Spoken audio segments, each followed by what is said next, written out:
the understood gender roles in your family. How does that differ from the family that you grew up in? Understood gender roles in my family are actually very different from the family I grew up in. My husband is traditional. Men are to be providers and protectors and the head of the family, and I agreed to participate in that kind of gender role definition when I married, and we have raised our children to respect the father of the home and respect his guidance.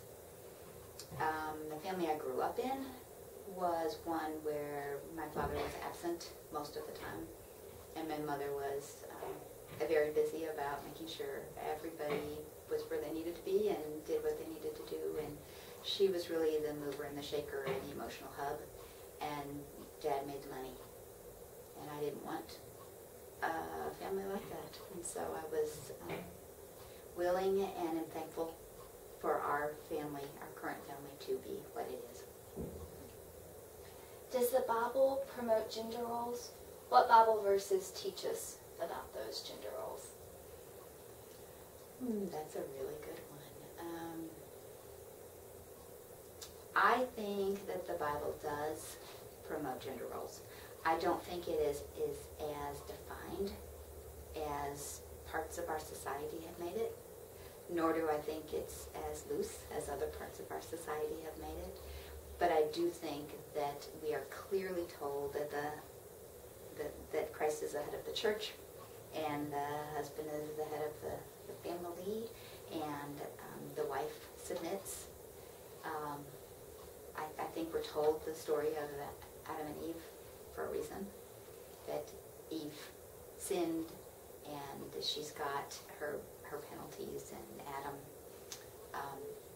followed her lead, and it would be God's desire that there be an understanding that we have different brains and we have different chemicals in our bodies, and I think it's a natural fit for most men to be able to provide leadership, and for many women to submit to that leadership, offer, I'm going way over my time, offer plenty of assistance and information and support and labor. But I don't think there can be two heads. And so I think every family has to make that decision, but I think men are uniquely created by God to fill that role. And when there is a man and a woman who come together and it doesn't really work that way, then they know they're doing things differently than most. But if they take their unique personalities to the Lord and say, help us figure out how to do family, and they are able to manage where it doesn't look like everybody else, but there's still a deferring of final authority to the male. I believe that's what the scripture teaches. Has disagreement occurred in your marriage related to gender role expectations? How do you deal with those? The answer is absolutely. And more than any other reason, it's because I have 3 very strong and capable daughters, and they would very much like there to not be the definition that our family has given to males versus females. My son is just fine with the gender definition we've given to males, but the children have grown up saying, Mom's got all kinds of things to offer. Why is Dad the final authority? And it has been difficult for them, and we have had plenty of family discussions more than marital discussions about that. And what we've concluded is that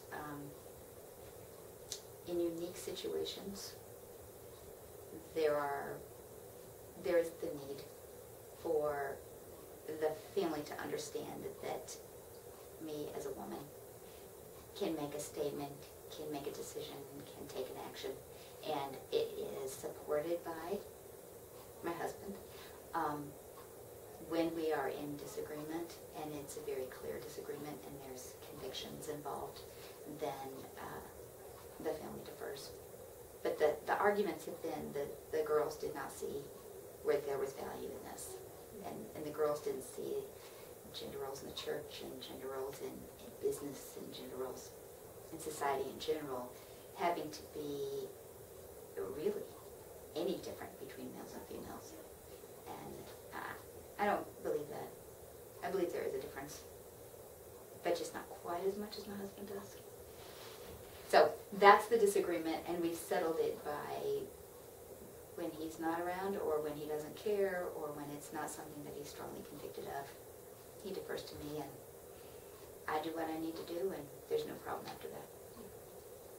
Thank you. You're welcome. Awesome.